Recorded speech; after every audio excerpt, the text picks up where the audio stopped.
Ya, dialog kita lanjutkan kembali masih bersama Pak Akbar Hadi dari Kemenkumham. Pak Akbar, ini kalau kita bicara soal remisi yang diberikan kepada koruptor, paling tidak ada dua nama yang fenomenal. Ya. Ada Gayus Salomuan Tambunan dan Nazarudin. Ya. Nah, ini kan sebetulnya dua orang yang bagi hampir semua orang kenal orang ini siapa gitu, karena orang ini melakukan korupsi yang luar biasa sebetulnya pada saat itu. Bahkan kalau kita naik angkutan umum itu, kalau ke Gatsu ada kantor pajak di sana, itu keneknya kadang suka bilang gayus seperti itu pada saat itu ya. Ini kan luar biasa sebetulnya. Nah, ini gimana Pak Akbar melihatnya? Ya, jadi kita akan cek lagi ya apakah memang betul dapatkan remisi tahun ini. Nah, kebetulan kita juga kalau kita analisa ya, si Gayus ini kan ada 3 kasus ya. Kasus korupsi, kasus paspor, kemudian satunya lagi kasus pencucian uang.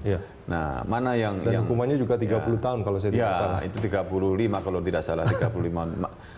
Jadi pasal mana yang diterapkan sehingga dapat remisi. Nah, ini akan kita cek lagi. Nah, kemudian Nazarudin itu memang sudah mendapatkan GC atau surat keterangan telah melakukan kerjasama dengan penegak hukum dari KPK ya. Sehingga dia bisa diusulkan mendapat remisi tahun ini.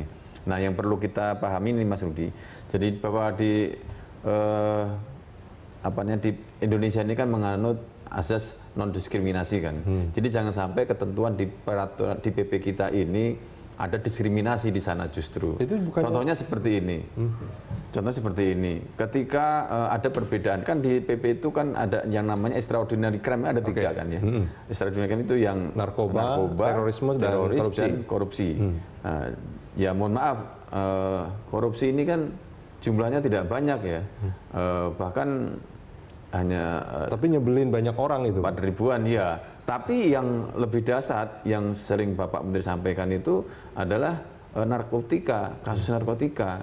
Itu hampir 50 sampai 50 sampai 60%. Bahkan informasi terakhir itu sampai jumlahnya yang kasus narkoba saja 77.000 yang memenuhi lapas rutan kita. Nah, itu rata-rata kena pasal ataupun hukuman di atas 5 tahun.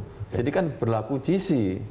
Nah, bayangkan 77.000 lebih narapidana kasus narkoba ini harus menunggu GC dari instansi penegak hukum lain. Nah, ini yang bisa berdampak kepada situasi keamanan di lingkungan lapas rutan kita. Inilah yang pada akhirnya akan diperjuangkan oleh Bapak Menteri dengan revisi nanti. Dengan revisi ini. Jadi khususnya untuk narkoba ya kita hilangkan untuk persyaratan GC ini, karena memang GC ini bukan kewenangan dari Kemenkumham tapi kewenangan penegak hukum lain. Artinya sebetulnya digantungkan ya. Hanya mengharapkan surat keterangan dari pihak lain. Artinya tugas kepolisian sudah selesai, penuntut umum sudah selesai, kemudian di pengadilan selesai, dia harus mengurusin lagi surat keterangan justice collaborator ini. Dia harus mengurus sendiri? Ya tentu saja, mungkin ada lawyernya, ada ininya. Ini yang pada akhirnya menggantung ini pada akhirnya bisa berdampak kepada tidak kepastian. Pak Akbar, rencana revisi ini tidak menghilangkan GC? Kecuali kepada artinya kasus narkoba? Begini, fungsi ya, ataupun tujuan dari GC. Tujuan GC ini kan kalau PP 99 tahun 2012 itu adalah membongkar kasus, mempermudah penegak hukum, membongkar kasus hukum penegak hukum lain kan. Nah, itu melalui surat Mas Rudi. Nah, dengan revisi ini itu fungsinya sama, yaitu apakah kita datangkan penegak hukumnya ini, apakah yang bersangkutan sudah membongkar kasus hukum atau belum ketika berada di dalam lapas. Jadi nggak perlu menunggu ya? Jadi tidak perlu menunggu. Kalau memang iya, ya kita berikan. Kalau memang tidak, kita berikan.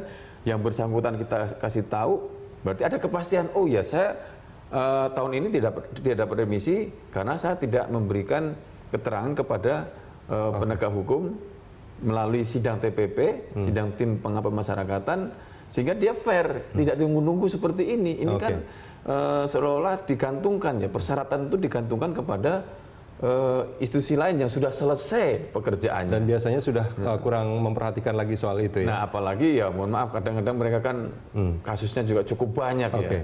Mereka cukup sibuk dengan tusi mereka, harus mengurusin kita lagi kan. Jadi persoalan tersendiri. Dan remisi, boleh kalau saya simpulkan, remisi itu adalah hak dari setiap narapidana. Ya, karena sesuai dengan ketentuan yang tercantum dalam Undang-Undang Nomor 12 Tahun 1995 bahwa remisi merupakan hak warga binaan. Nah, kalau itu sudah dicabut, ya mungkin ya kita mau ajak kemana, misalnya penjeraan lagi, pembinasaan. Tapi kan itu berarti kita feedback. Jadi perlakuan kita terhadap warga binaan kembali ke zaman purbakala gitu. Peradaban mundur ya. Peradaban mundur. Justru ini sekarang dari sisi kemanusiaan, dari sisi HAM justru mengalami kemajuan yang cukup ini ya. Kita reintegrasi sosial itu adalah menjunjung tinggi hak asasi manusia. Pak Akbar, terima kasih banyak Pak sudah bergabung bersama kami di Dialog Pagi.